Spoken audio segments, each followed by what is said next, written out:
Hey guys, Luton here, and today I'm going to be talking to Max. He is the project lead on Hell Let Loose. This is a game that I was talking about the other day on a video. It's upcoming and looking for release around the start of 2018. That's right, Max?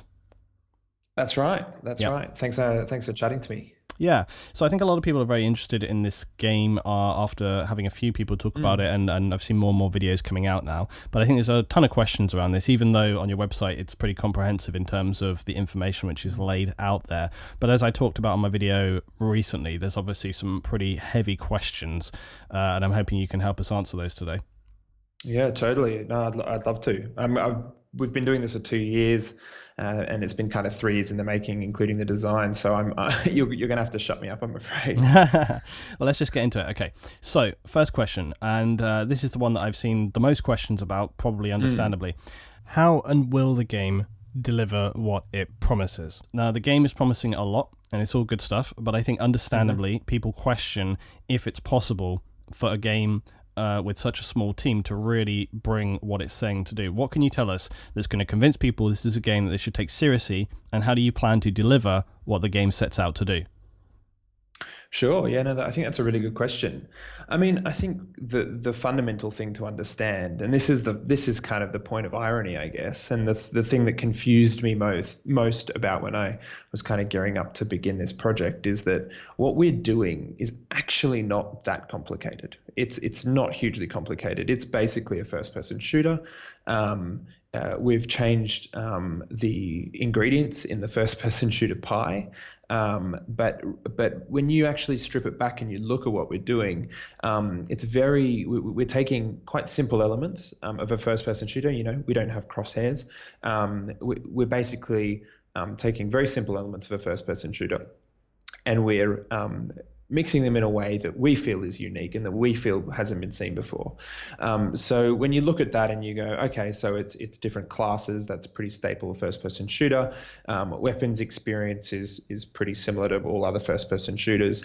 But then you look at, you know, some of the strategy elements, and then you kind of break it down. You realize the biggest challenge, I think, facing our team is outputting really high quality maps, you know, high quality art, and really capturing the scope of weaponry and of vehicles that were present at the time in each of the theaters of war that we're trying to capture. That's kind of the place where, you know, if we were going to run into trouble, that's really where we'd run into, is just trying to get content out instead of just having one gun or one vehicle or one map. I think that's the big challenge we're facing. So with that in mind, I think I guess there's kind of two main answers to that.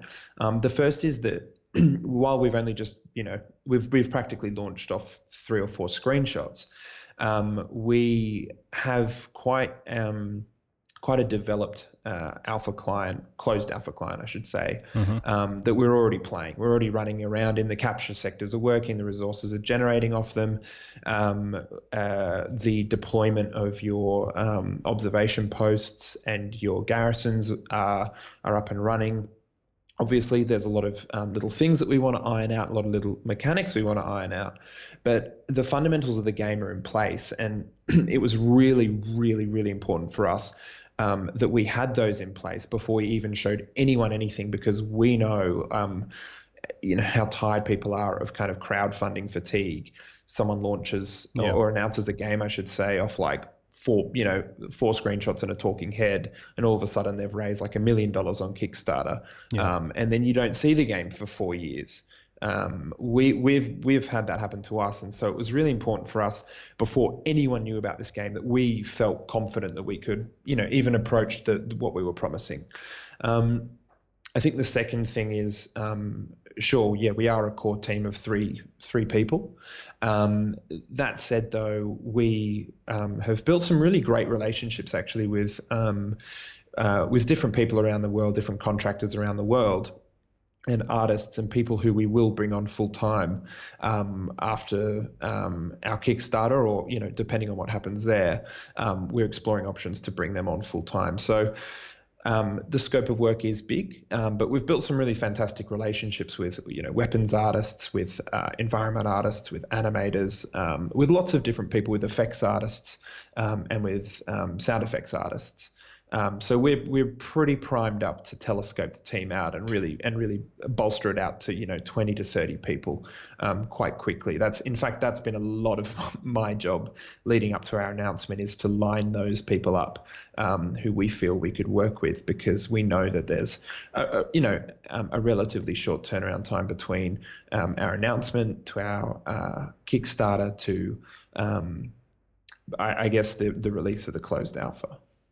And just to connect into that, now you talk about the game and the assets and the functionality, the mechanics and all this kind of stuff, and that's fine. But I would also say that part of people's expectations when it comes to games like this is obviously performance and infrastructure. So frame rates, stability, connection, not getting kicked off, the ease in which you can actually get in and connect, how stable the servers are. That's, to be honest, it seems to be like that's often the biggest stumbling block with any of these kind of games, even AAA games. If there's a huge amount of interest and there's a lot of people wanting to get on and play this kind of stuff, how are you going to ensure that you deliver a reliable experience there? That is a really, really good question. And I'm glad you asked it, because that's exactly what I would ask as well. When I'm approaching these type of games and when I read about games that are first kind of announced. So I think the first question is around the frames, the frame rate, and your network performance and that sort of thing. Yep. We I'm kind of the art director, and a lot of what you see on the screen, the ridiculous amounts of foliage and grass and the mud and the way the light hits the mud, that's very much in my realm. Yeah. And if it was up to me, I would make this thing so no one could run it, so that to look upon the village would crash your computer. But but luckily I have quite a strict lead programmer who keeps me in check really well, and has really brought an immense amount to the team in so much as optimization has gone. So currently, I can say this quite freely. Currently, we're aiming to have minimum system requirements to sit around that of Battlefield 1. It's about 2 gig of VRAM required. So we're trying to make a beautiful game. There's no doubt about that. I'm really trying to make a beautiful game that I feel that I can get myself immersed in. But we know that people have to be able to play the game. So currently optimization is not something I'm currently worried about. LOD transitions, the transitions in detail of our models to make it look smooth and beautiful and not ugly, that's something I'm concerned about. That's something I'm working very hard on. But you'll definitely be able to open and play it from a frame rate perspective. I think the second thing that you touched on was, the game pretty much is hinged on the idea of getting a really high player count into a server. Yeah. 64 players plus to be something different to the kind of the mainstream. And we know that there have been titles that haven't done so well at that have promised that and haven't done so well at that. And there are titles that have promised it and have done quite well. I mean, you look at titles like PlayerUnknown Battlegrounds have succeeded quite well in getting 100 players into a server pretty stably. And so as we sort of approach this, I think the first question is around networking. We're working very hard to keep our network traffic low, and I'm going to get all the terminology wrong because this is not my actual remit. Okay. Unfortunately, I don't have a networking background, but we're working very hard to try and keep the amount of information we're sending across the network quite low, so that we can field that many players. And then obviously dealing with issues like team dispersion when you spawn at the beginning. If you drop every single person into a 20-meter radius, obviously you're going to get a giant frame hit. So it's important to us. We're kind of thinking about player dispersion. Obviously, we don't want to kill the idea that you're in this epic battle. That's very important to us. But at the same time, we're going to be structuring the game so that you're not always confronted with every single player in the game all in your eye line. In so much as kind of hosting servers, what we're going to be doing, particularly after we launch the Kickstarter and as we go through that period, and what we're already doing, is we're starting to reach out to clans and established communities around the world. And we'd preferably like to launch with 5 to 10 to 20 to 30, depending on how big the time zone or the area or the geographic location is. But basically, reaching out to these communities, gauging interest to seeing if they'd like to host a server or to work with us in hosting a dedicated server, and that kind of does that does a multiple that works in multiple ways, I should say. The first thing is that it gives you an established playing community of people who are interested in the title. The second thing it does, so that gives you numbers in the server, and it gives you cohesion as well. When you enter the server, there are players there obviously who've played together. That gives you numbers, but also they're able to bring a sense of community to it, and they're also able to bring the characteristics of that community. So basically what we're doing is we're trying to find communities who have what we feel is a good approach to team player games, and we feel could kind of curate a server in a way that best reflects what we're trying to do with Hell Let Loose. Because we know that the game's only going to be as good as the players and the people playing it.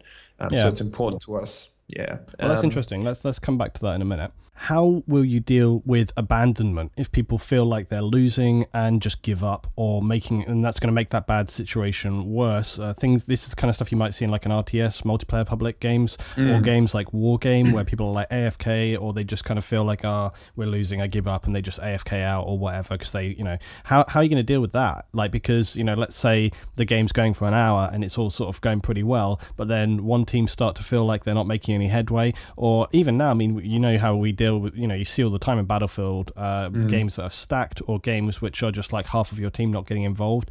I guess that leads me on to how do you hope to get people working together in 2017 with a 50 player count? This is something that I've struggled with for years, that getting people coordinating or even just playing a role beyond shooting what's in front of you. I see that essentially in all public games now, and this is a massive question. It must be a concern. And most importantly, what happens to your game if people, like I say, don't work together? Can that even be enjoyable? Will the balance in the game allow for some leeway? A couple of questions there, but basically the questions are, what happens with abandonment, and how do you make people work together? Yeah, no, and again, really good questions. I think in so much as abandonment, I think something that's important to know is that the battlefield is so large, and there are so many sectors and so many aspects to the game that you're playing, that it doesn't, at least to us currently testing it, it doesn't particularly feel like immediately you're hemmed into your base and you can't leave and you're just getting killed endlessly. It's a much bigger picture than that. And so if your team starts to lose, at least I've found, if I see the right flank is suffering, then I don't so much feel that, we're done, that's it, that's done. I more feel, well, if our right flank is suffering, then there must be less people over where I am. So either I can push, or maybe I can just punch into team chat and see if I need to relocate over there. It's a much less sort of steamrolly experience where you as a player feel like you can't have any impact. Yeah. To break in though, to be fair, this is something which I kind of hear a lot, and I think this is actually one of the core problems when it comes to developers creating games and then assuming certain things, but then when it actually turns into a public situation in reality, those things don't actually come to pass. So things like, I've always said one thing with me is that, when you go to YouTube events and things like this with producers, and you have a fantastic experience, but the reason you have a fantastic experience is because those people that are there are really invested in what they're doing, whereas when you play public games, that is very often not the case. And so I often hear this where they say, well, we've been testing this, you've seen it, I've seen it in games like Squad, where when they tested early, they had groups of people that are really focused on playing that kind of game, and so the experience you get is really intense, really committed. But then as soon as you transition it to public, it's literally night and day. And that, to me, is why I say that's the biggest problem in terms of getting people what they want to do. From your point of view, when you're playing in a closed environment and you're getting people who are committed and invested in what they're doing, but when you turn to a public, that's not the case. Do you feel like that's a problem? Is that something that you've thought about? Yeah, I mean, there's quite a few different answers to that question. I think the first one is it's why we're keen to work with clans and also to build a community that wants to engage with this game in I guess, a way we would hope as the developers of it. I think from our perspective, we feel that if you want to run around and just kill everyone and not work as a team, then you pretty much have every single AAA shooter on the market to do that in. And so, I mean, I guess I totally understand that that's a naive perspective of it. I think if we were to boil it down very, very, reduce it enormously, if I've just joined, I see our team is losing, we're going to make sure that you as that player have a really satisfying weapons experience and a gun experience, and make you feel like you're actually enjoying playing. Even though you are losing, you're still enjoying the experience you're having on the ground. You're able to fight back, you're able to fire back, you're able to make moves with your platoon, and you don't feel like you're being spawn camped or you get in the game and immediately die. I think that's very important. And I think also it's staggeringly hard to kind of cheese the mechanics so that you can hem an enemy in. My biggest thing whenever I approach a game is I always try and work out the angle. After a while, I always try and work out the angle. How can you kind of cheese it? How can you find the path of least resistance? And oftentimes, that's what the developer is not planning for you to do, totally. And I've thought very, very hard about that while approaching this game. And this game has really come about sort of trying to fix up those things that normally I exploit. Normally, if I'm playing a game, I exploit those things. And so a lot of this game design is actually based on lots of lovely, elements I've absolutely loved across lots of different games, but that I've thought of kind of what I feel are solutions to them, and trying to bring them into this game, and then obviously increase this strategic element of it and really see how players respond. But I mean, ultimately, the best laid plans of mice and men. I know that some players will not gel with the game. I know that it won't satisfy them in a way that a different game might. Yeah. And so, I think we'll find our community. I think we'll find the people who are really ready for, what I feel anyway is a more satisfying experience. It's a more paced experience. It's a more kind of intellectual experience. And so I'm sure that in this time as we lead up to both the Kickstarter and then also the alphas, I think people, by the time we come to release, people will have a good sense of how the game plays. And I'm hoping that, there will be content aplenty online for them to get a sense of, okay, well, this is what the game looks like. Maybe it is for me, maybe it's not for me.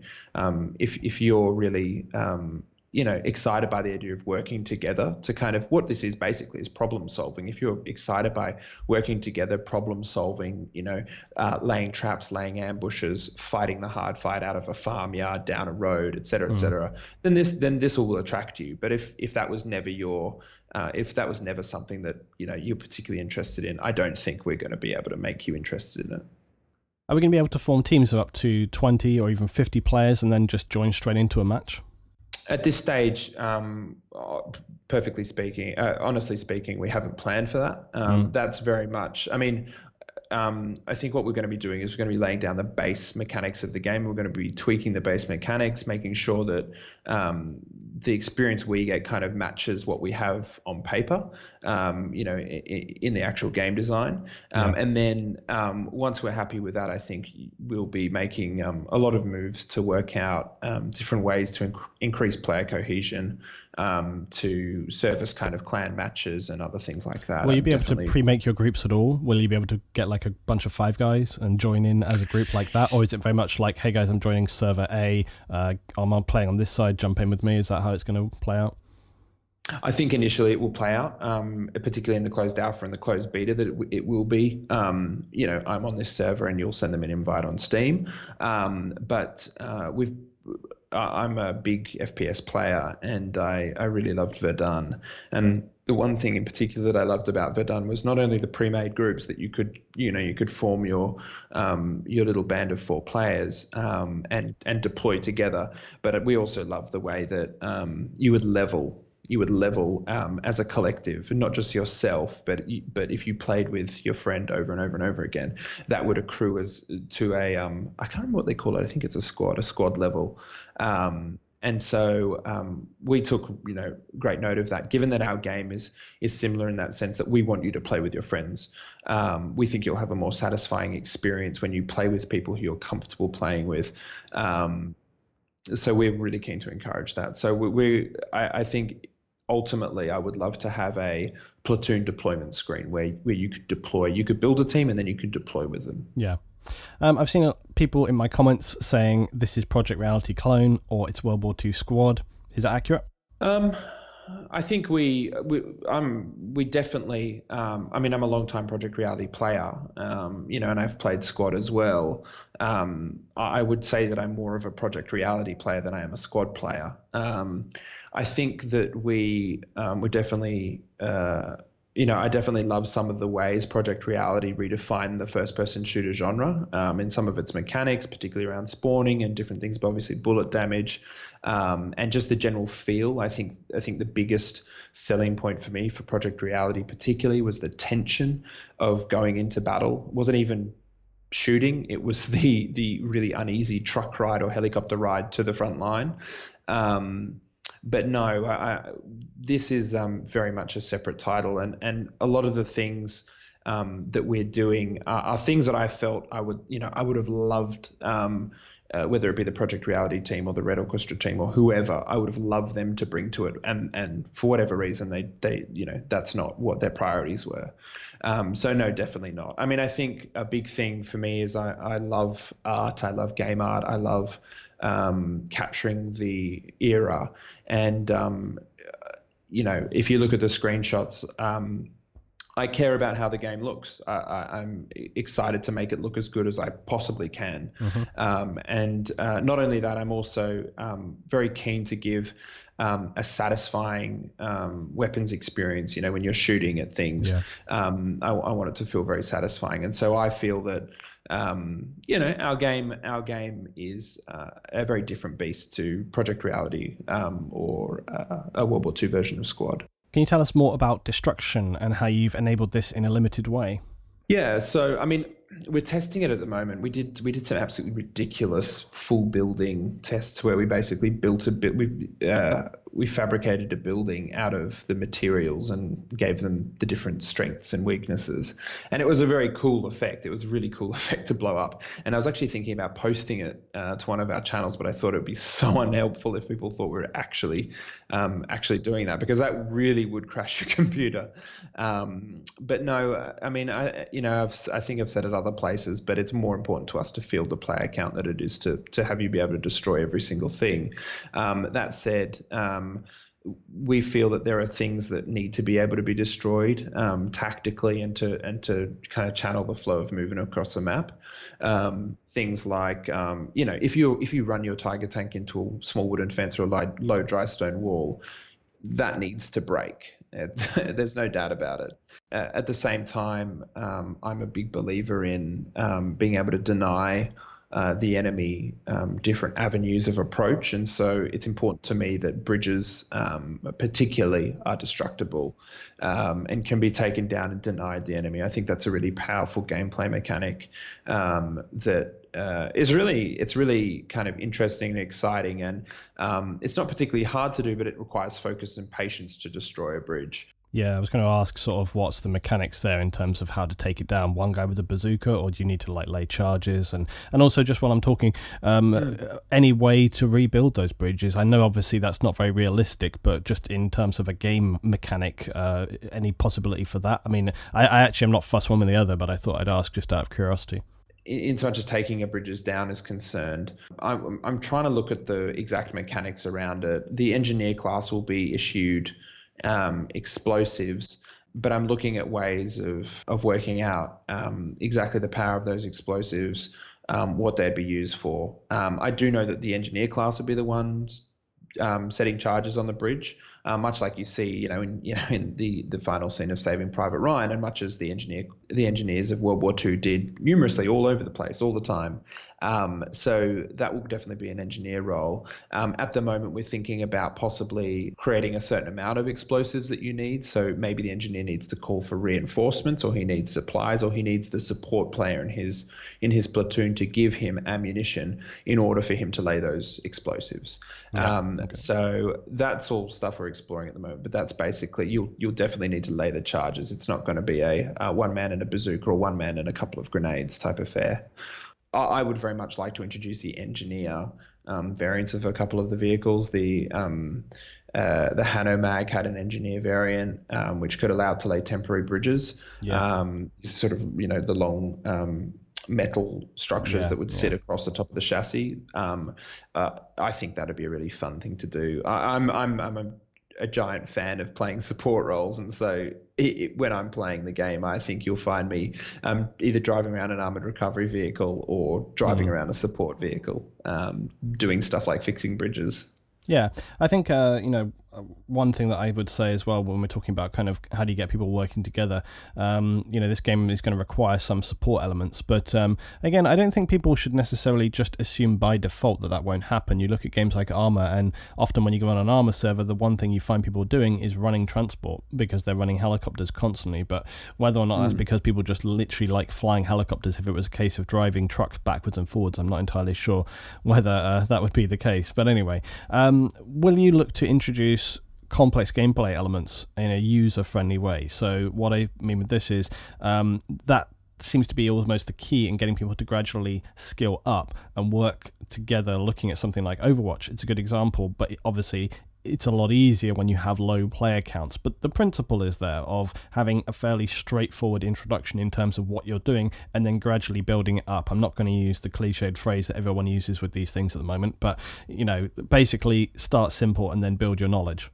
Yeah, totally. I mean, as far as I'm concerned, I don't really understand why stuff like realistic bullet damage and other things isn't sort of the norm in so much as shooters is concerned. I like the idea that we want to give everyone a chance, but I particularly feel, and many of my friends and many people I chat to online and elsewhere, that there are many of these games that are sort of military shooters. They pride themselves on being military shooters, and they pride themselves on standing apart in accessibility, i.e., they might be very inaccessible. If you're a new player, you need your friend on Skype or on Discord explaining through the screens that you need to go through in order to just get into the game, to play the game. Now, I think the best experiences I've ever had are in games that are like that are very, very difficult to understand. They're not good experiences because those games are difficult to understand. They're good experiences because what those games offer, I can't find anywhere else. I can't find the sense of tension of ambushing someone. I can't find the sense of satisfaction in destroying a tank with a vastly undermatched weapon. And so from my perspective, I would really like to make this the standard. I would like to make this sort of game where teamwork is kind of, teamwork is the key and the goal here.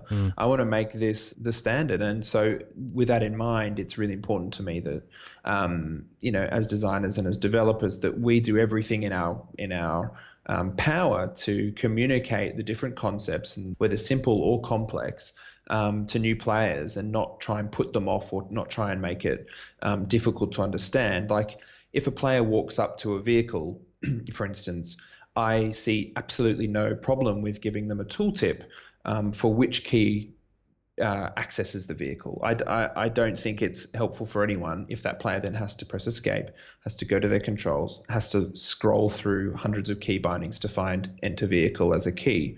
Well, you could have that toggleable, couldn't you? You could have it a toggleable feature where you have that turned on or not. Exactly, because obviously if you've been playing the game for months and months and months or years, you don't need that on your UI. You don't need that on your HUD, I should say. But from my perspective, there's no reason not to teach people the basic fundamentals of the game so that they can get up to speed very quickly, and really engage with the game as we would love them to. We have no intention of scaring people away or making things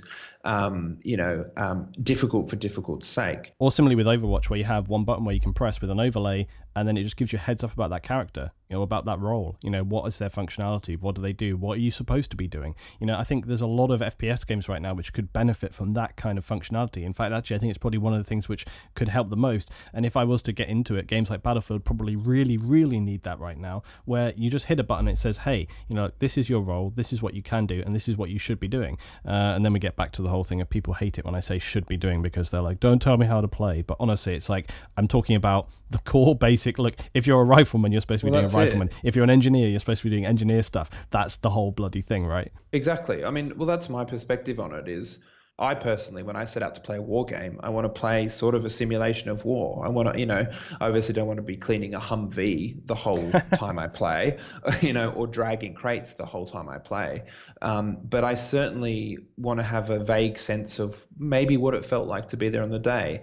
And part of that, and this was the biggest learning curve for me ever, having come from playing competitive Call of Duty way back in the day to actually transitioning more to military shooters. Yeah. That was the biggest transition, is that there is immense satisfaction in actually taking orders from someone who knows what they're doing. It's a really, really satisfying experience. And it's satisfying to know that the role that you're playing brings something unique. It's a problem-solving role that no one else in your platoon can solve. If you guys are lying in a ditch and a Hanomag full of German soldiers is cruising past, and you're the only dude with a bazooka, that's quite a cool position to be in. And if your officer's saying, hold your fire, wait for them, and he gives you that fire order and you pull the trigger and you light that thing up, that is vastly more satisfying to me than jumping off the rooftop, parachuting the floor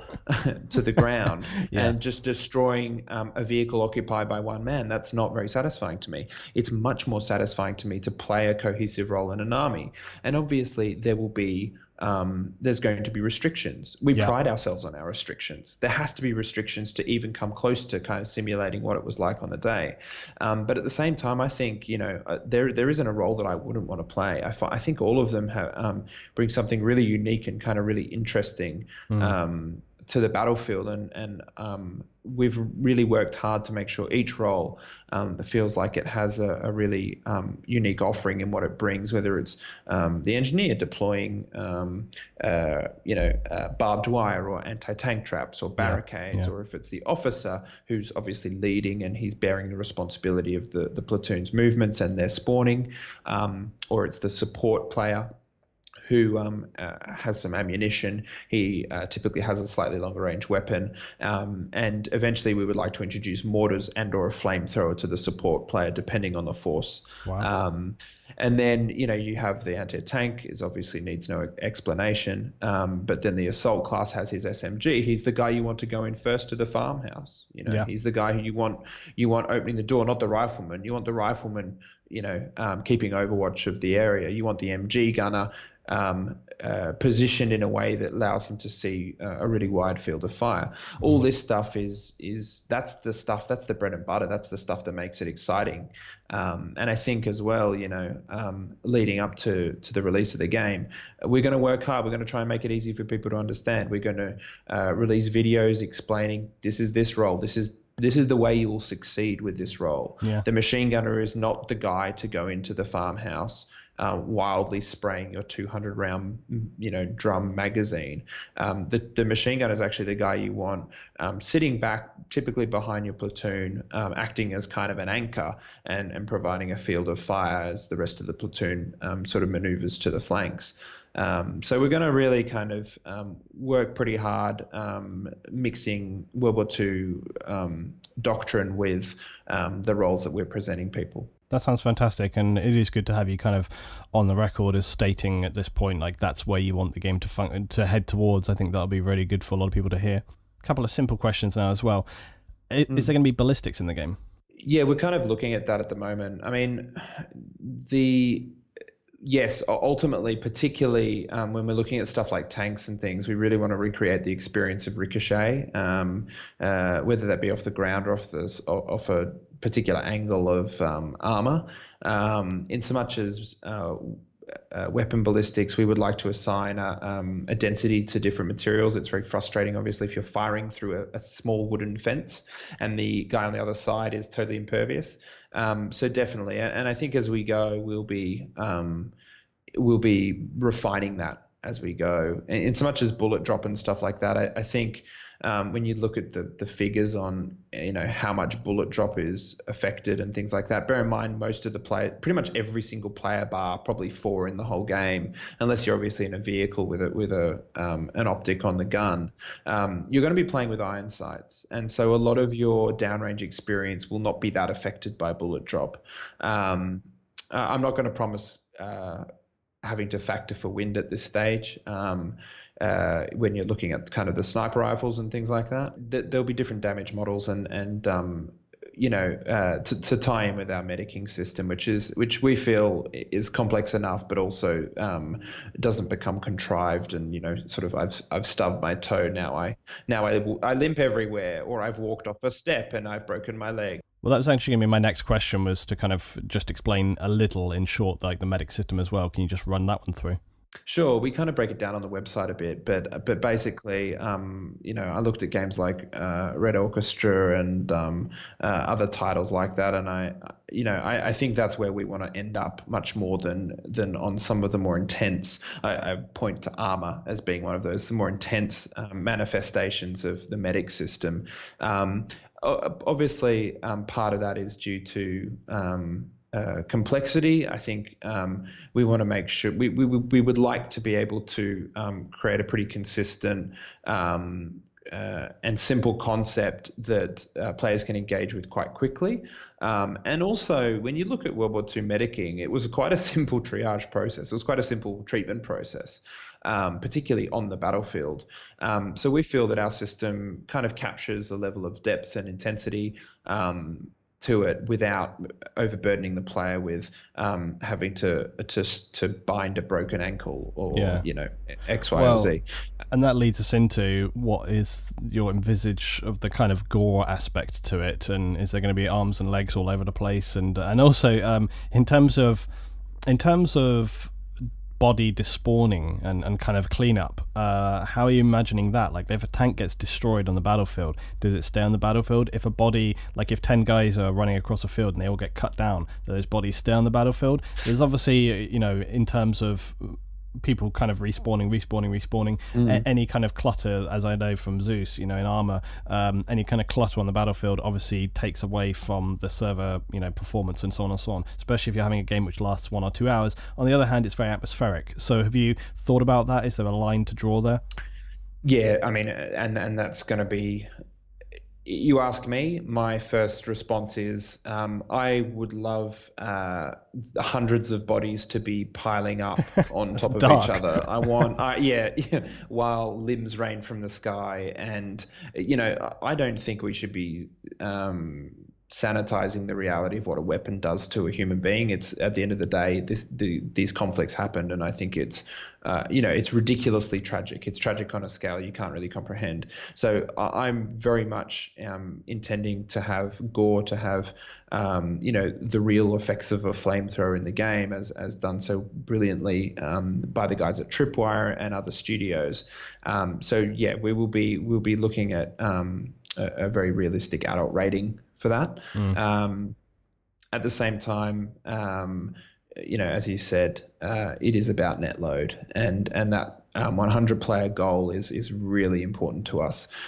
So I'm working with some pretty smart guys, and we've already started thinking about possible ways of preserving player bodies on the battlefield in as low an impact way as possible. So it is very much, I can't tell you right now exactly what that'll look like. I also do think that leaving particularly vehicle carcasses, destroyed vehicles, on the battlefield is really important tactically to shaping the landscape and telling the story of what's come before.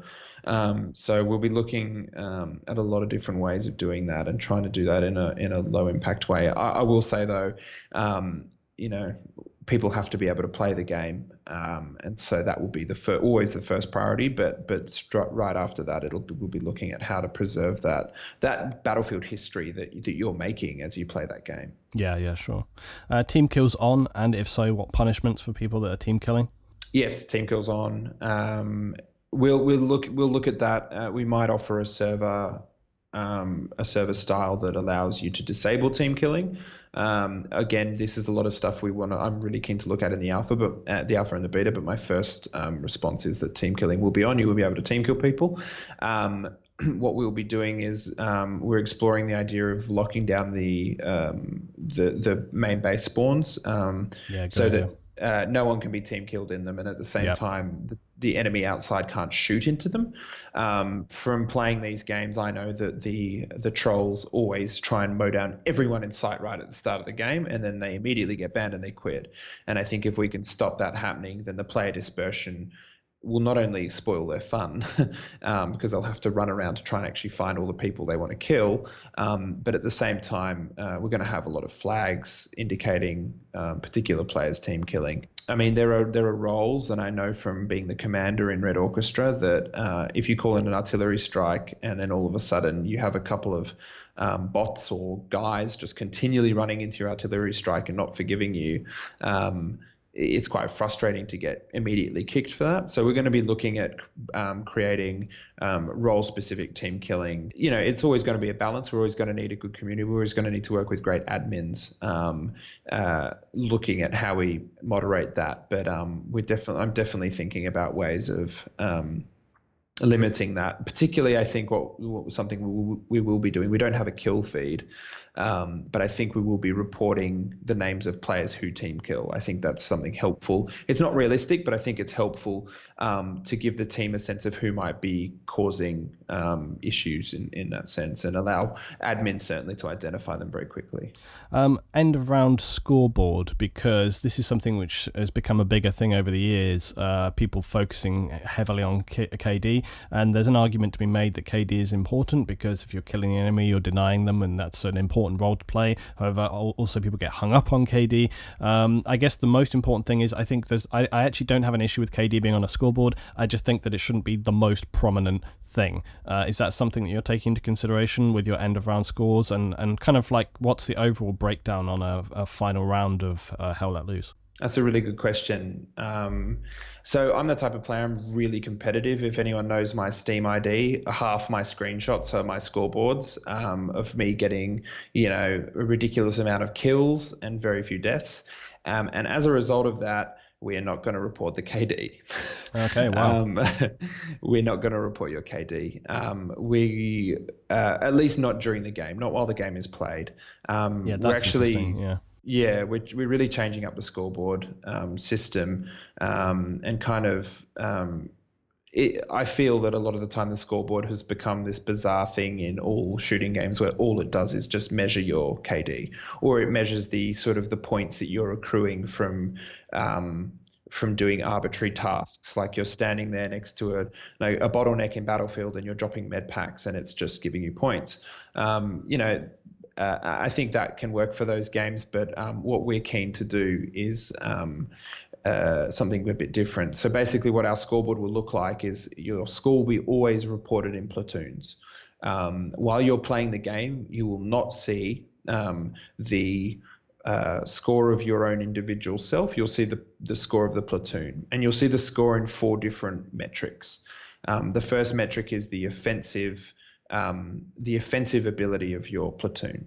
What that basically is measuring, that's giving you a tick of score for every minute you spend in an enemy occupied sector, an enemy occupied capture sector. So if you've accrued 4,000 points in offensive capability, very quickly people who open the scoreboard can kind of take a diagnostic of the whole team and say, okay, so that platoon is spending a huge amount of time attacking the enemy. They're spending a lot of time in an enemy sector. The second metric we have is the defensive capability. How long are you spending in your own sector? Because we feel that that's perfectly valid too. We need to reward the defenders. The defenders are hugely important. Third metric is the support capability. How long has your platoon spent in a support vehicle, a vehicle that doesn't have a weapon, be that a supply truck or an armored recovery vehicle, or maybe they're running transport the whole game. For every minute you're in that'll be generating a resource. Sorry, not a resource. It'll be generating a score. The fourth field that we have is the material damage that you've done to the enemy. Now, this is the part that a lot of players will focus on, for better or worse, but we feel we do have to include it because, exactly as you said, killing a whole heap of guys is important. In the end, it is important. You are denying them their ability to attack and defend.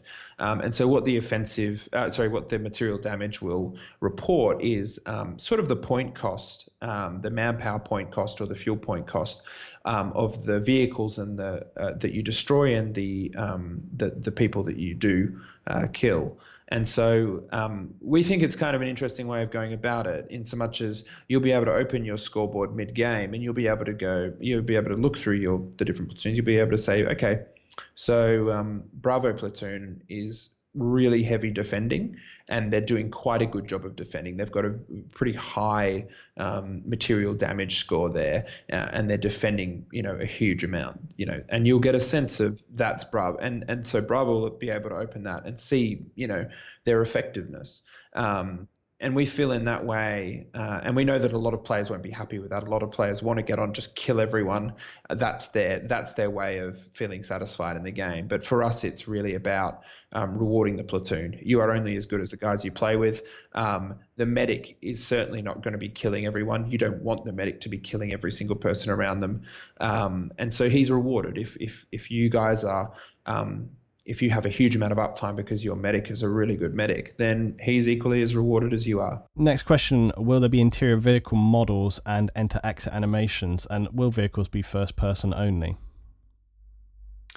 Yep, vehicles will be first person only. We want to give you the perspective of whoever was manning the vehicle of the day. I think third person also creates problems where you can look over walls and you can look around obstacles, and also just have a wider perspective. And I think the sort of, a lot of these vehicles were very claustrophobic and very difficult, not difficult to use, but they were very claustrophobic. Well, in terms of also having awareness as well, like when you think of like a tank, in terms of actually what you're able to see out of a tank, is someone going to have that ability to run up behind a tank and them not see them?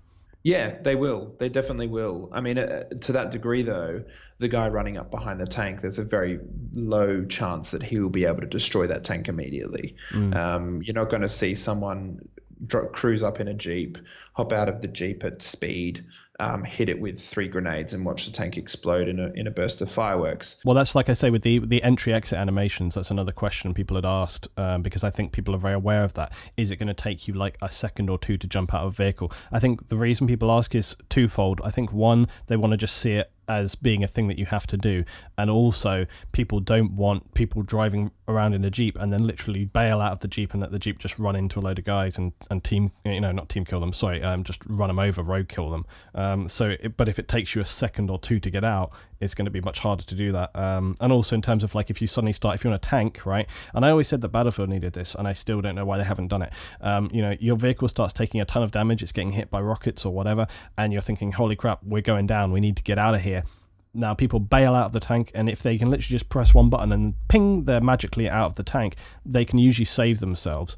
But if you're suddenly taking a load of fire and you think, oh, well, it's going to take me like 5 seconds to get out of this tank, if it takes you that long, that your judgment has moved greatly in terms of thinking, at what point do I abandon this vehicle? If it takes you 5 seconds to get out, chances are it's not going to be when that tank is at like 10% health. You might judge it differently.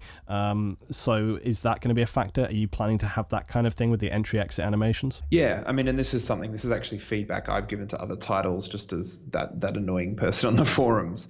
From my perspective, it is very frustrating when someone's able to teleport away from immediate immolation via the touch of a button. It's really, really irritating that they can just quickly flick out of the tank. So the way we're going to approach this is our long-term solution. You may not immediately see this in the alpha or the beta, but the idea will be to use an entry and exit animation.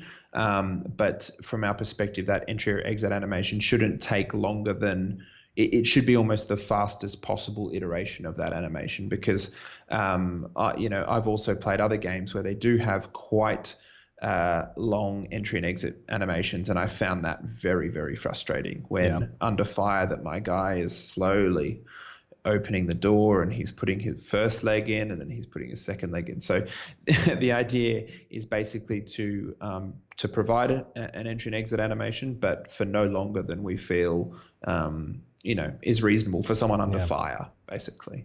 I should just point out, I said a minute ago about Battlefield not having those. In Battlefield 1, they do have some entry-exit animations, but it's so kind of like cinematic to the point where it's not super important, and I still feel like it didn't go far enough. That's really what I meant there. Will there be a progression system, or is everything going to be unlocked? That's always something people want to know. Yeah, weapons and everything like that will all be unlocked. It'll just be role-specific. I don't have any interest in... It's not how it worked. It's just not how it worked. If you read accounts of veterans in World War II, a lot of them would slowly graduate possibly from different vehicles, or they might go to, they wouldn't always go from a Panzer IV to a Tiger. They might change tank completely. Yeah. So, no, I think that it's really important that we don't have progression. I also think that the ways of tracking progression immediately tailor the game to a very individual thought of how can I get the most out of this possible. And a lot of the time it ends up with people playing the game in the most cynical way possible. That teamwork is not a part of it. And you get into these really odd kind of balancing questions like, how does the medic earn that many points if he's not doing X or Y? Yeah. What about though with this, in terms of, I've heard some people suggest this idea before, which is like when you're a very new player, like literally your first 3 to 4 or 5 hours of the game, you are limited to a couple of roles, so that you have to get used to the fundamentals of the game before you graduate, and then everything else is unlocked after that point. Do you know what I mean? So it's kind of, that's something totally, I've heard suggested before. Yeah, and we've been thinking a lot about that. There's a couple of different things we'd like to do in that sense.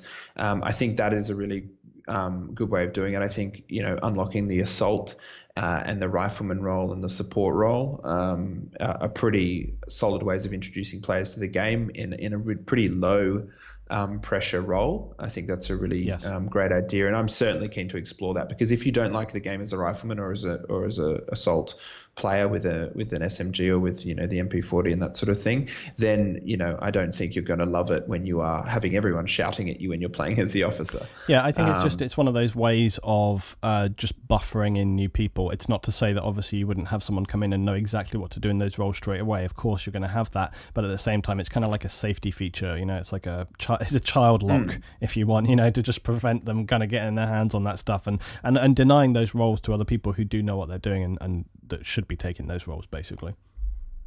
Totally. I mean, and I should also say that, we think of that gaming logic that will inevitably have to be introduced about a month into release, because we can't release on that. Otherwise, we will have no officers for the first at least couple of hours of release. But that's definitely a mechanism we're looking at, particularly if the community grows. The other thing I should say is one form of progression, although I think it's a strong term to use for it, that we're tinkering with, is the idea of tracking player game wins. Yeah. So if you have won a game, then that will accrue in a pool, and basically at certain milestones, say you win 50 games, or say you win 100 games, or say you win 500 games, or say you win 1,000 games, that star will change color, or you'll be awarded that star, and that star will appear next to your name. And the main purpose of that is not only to reward the really long time players, but also to give people a sense as they interact with other players within the game. Okay, so the dude driving the support truck is a gold star player. This guy has played the game for X amount of hours. I think he's going to know what he's doing. I feel like I can have some trust. So. You would. That's exactly right. You would hope so, but it's a way of also identifying new players to the game, and from other games I've seen similar to the title we're developing. I feel that if you try and generate a strong community culture quite early on, then you are able to actually create a community that wants to welcome new players, and there is a satisfaction in showing someone completely new the ropes. Let's talk about audio, because audio is actually super important to me. Now, many games always promise like, oh yeah, we're going to have 100% realistic audio sound, all this kind of stuff. And again, many titles talk about this all the time. Yeah, we've gone to the place, we've recorded with the guns, we've got this, we've got that. To be honest, the actual guns themselves firing is often not what I'm interested in with audio quality. It's important, and you want to ensure that your gun really has that ear-splitting, cracking sound, right? And the mechanics as well. These guns are very mechanical. You know, you want to have the kind of real feel and sound there. But the other thing is distance. Okay, and this is something which Squad does quite well, but it's something which mods in ARMA do extremely well. So what I'm talking about is when you hear shots in the distance, that's completely different. When you hear a shot like half a kilometer away, that's totally different to someone firing just in and around your area. Also moving in and out of buildings. A grenade comes in a building and you get kind of disorientated and your ears are ringing because it's so loud. Are these the kind of things, you know, I really want to hear those kind of very in the distant little cracks, you know, the kind of those audio air cracks in the distance where it's like click click, you know, you hear it all around you. That is amazing in terms of creating atmosphere, and it's something which quite honestly very few games seem to actually manage to do, either because they just don't think of it or they just don't put enough into it. Is that something you're going to be looking in to invest in? Yeah, definitely. We haven't at the moment. I'll be very, very quick to say we haven't currently at the moment beyond what is natively offered in Unreal Engine. But most definitely, you know me. I'm a Squad player. I'm an ARMA player. I'm a Red Orchestra 2 player. Yeah. I think the first and foremost, the most important thing for me is that I feel emotion when not only when I fire a gun, but also when an explosion goes off right next to me. I want to feel scared. Basically, I want to feel quite terrified. Yeah, I've had that in Squad where literally there was a guy firing a bazooka at the building that we were in, like an RPG, and you hear like a little crack in the distance. You hear like shh, and then I was like, what is that? Next thing you know, bang, like the whole building is I was like, holy Christ, like, you know, it really did feel like the world was ending, and it made me literally almost throw my mouse off the desk. You know, that's the kind of reaction you want, not just like, oh crap, there's a guy shooting at us, you know, and that's what you want to capture. Same way if you're running across a field and you hear like that sniper crack, you want to be thinking, oh my god, I'm hitting the deck, you know, not just I'm just going to keep running, he's probably not going to hit me, you know. Yeah, totally. Oh yeah, 100%. You want to feel the fear. You want to feel the fear of combat. You want to feel the bass as that RPG slams into the wall, you know, or the bazooka or the Panzerfaust as is our case. No, totally. I mean, and I think what we'll really be doing is looking to try and get an emotional response. Obviously, we want to use the realistic sounds. I know particularly people can really tell when something is off. When you look at an MG42 and it doesn't sound like that buzz saw that it should sound like, then obviously something is wrong. Yeah. But yeah, we'll be really working hard to make sure that the weapons sound you know, that they give you a sense of satisfaction when you fire it, and that it feels true to real life. Are there any plans for airborne drops or beach landing vehicles? Yeah, it's a good question. I would like to do both of them. I'm kind of trying to reconcile that with the size of the maps. Our maps are 4 kilometers square, but obviously if you're to drop someone from a realistic height, or you're to land, you know, off a landing ship, and launch a Higgins boat off a landing ship, like I feel that you need the right amount of space, you need the right distance and scale to fulfill that. So we're kind of exploring that at the moment, and also it's a big question of how much we get from actually doing that. Those certainly aren't our first priorities, and I think for the time being, we'll probably have them on the back burner, and we'll see what we can do. I mean, often opportunities present themselves as to different experiences that we could offer, you know, in ways that we hadn't thought about before. But for the time being, I think our main focus is just making sure that we have really consistent infantry and vehicle experience. Can you tell us more about the way the sectors are going to work, the way the resources are going to work? How big are those sectors going to be? How long will it take to capture resources? Just break it down a little bit. Sure. So you'll leave your base, and around your base there are 3 sectors, and sort of immediately adjacent to it. You can only capture sectors that are adjacent to sectors that you already own. Interesting. So the idea there is that basically what happens is, as you move out, you will create a pretty solid front line, and you'll create a front line of sectors that you know can be attacked by the enemy. The reason for this is because, World War II wasn't won by three dudes in a Jeep who managed to drive around the four guys near them and then sit on a flag behind them.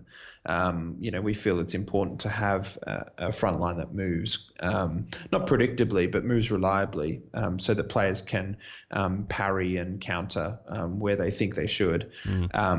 The sector, we broke down the exact meters square. I think it's like 160 or 200 meters square, the sector. I'm going to get that number wrong. A much smarter person than I will divide up 25 by our 4-kilometer area. But the sectors we feel are big enough that, it creates a pretty formidable sized area to control, but definitely manageable to control for a platoon of 6 guys or 12 or however many you have in there. So basically you'll move into the sector. At the moment, and this is the parts of the game that are subject to change, is the timing. We really want to test it. At the moment, it takes about a minute or 2 minutes. I need to time it a minute to capture a sector. And obviously you can speed that up by having other players of the same team in that sector. And so we will definitely be working out like a good, a nice value to put in there so that, we feel like you're able to capture sectors, but at the same time, you can't immediately take everything the enemy has. So at the moment, you'll sit in the sector, you'll capture it, and then once you've captured it, it'll begin generating resources per minute. And the amount of resources is also subject to change. We're trying to work that out because when you have a battle in full swing, we want to track, exactly how much manpower or fuel or munitions you're using. And then work out, a way to make the game feel like there's a stake in the amount of resources that you have. So basically, it'll generate resources once a minute that'll go into your resource pool that'll be seen at the top of the screen. Can I just ask in terms of resources and using resources? Are you planning to have anything in there that's gonna, for example, look, everyone has different skill levels, and you're going to have a guy who stays alive for a long time. You're going to have a guy who literally also maybe just doesn't value their life and runs in and dies and dies and dies and dies. Are you planning to maybe have something similar to, well, there's several games which has this now, where basically when you get killed, the first time you get killed, you respawn in like 5 seconds. The second time, 10.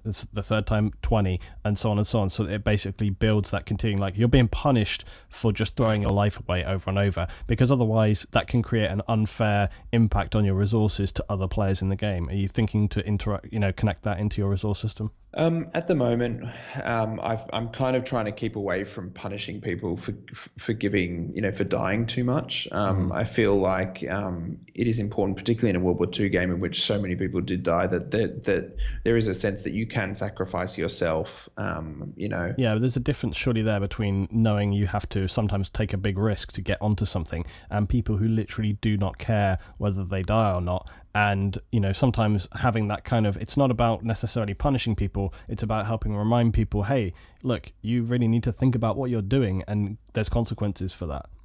That's my point of view anyway. Yeah, no, I totally understand where you're coming from with that. And it, it's frustrating when you watch someone, who is valuable. If you watch your Tiger tank drive straight in and get immediately destroyed. As we go forward, that's a great idea. At the moment, we've got different respawn timers attributed to different spawn points. So your base spawn has a different respawn timer to your garrison spawn, which has a different respawn timer to your observation post spawn.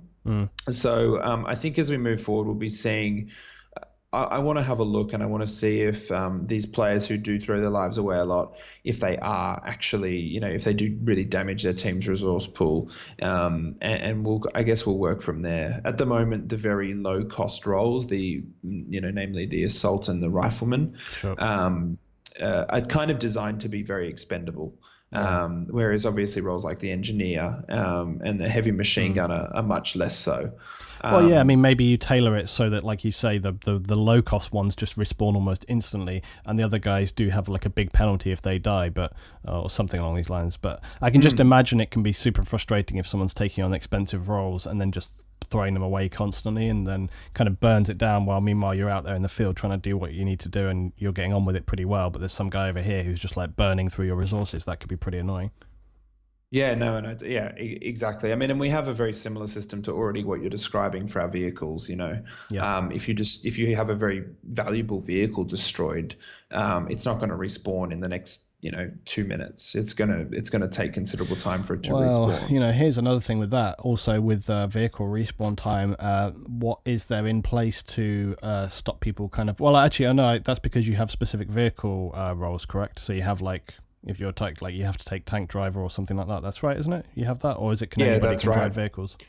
No, no, you need to be in an armor platoon, and the armor platoon has the tank commander as the sort of the officer class that leads it, Yeah. the guy giving the directions, and then within that is all crewmen, and Yeah. crewmen don't really have a weapon. They are the only people who can operate kind of pretty much vehicles that are not support vehicles. Yeah. And so obviously the idea there is that you're focused on whatever you're doing, and we Yeah. know that players will have some pretty horrendous luck. They might drive out and immediately get clipped, and then it'll cook off and it'll explode and everything like that, and that's unfortunate. I mean, but at the same time, I think the thing that excites us about this game is that we do not think like it will be impossible to get every game to play uniformly in the same way. Yeah. I think every time you load into the game, you can run the same strategies with your friends and with your platoon, with a couple of other platoons, or maybe as a team consolidated as a clan.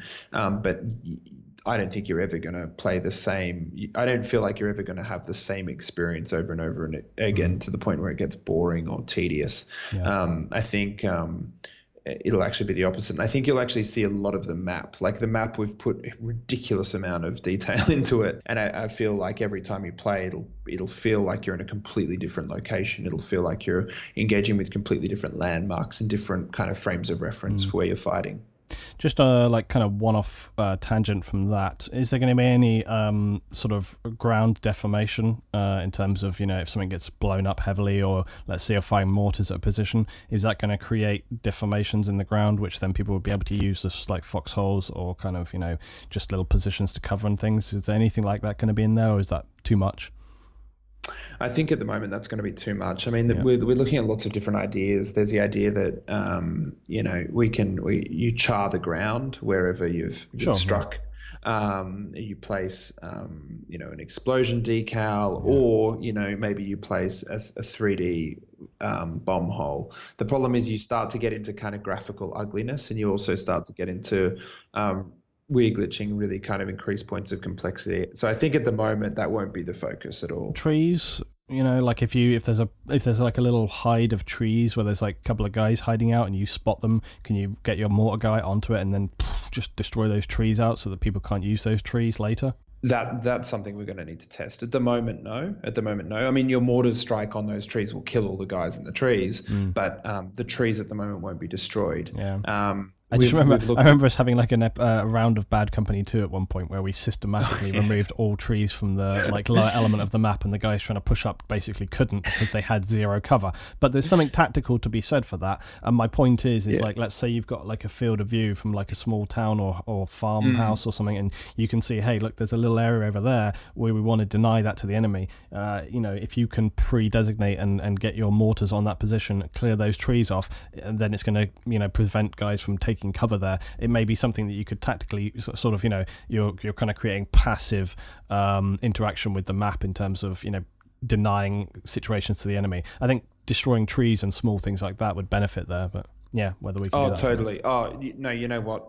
Like I totally agree with you. I would love to do that. I mean, at this stage, it's really just a technical limitation. I would absolutely love to be able to just annihilate a copse of trees with, a barrage or something like that. I think it will really be the limitations of the netcode and the engine and what we can do for that.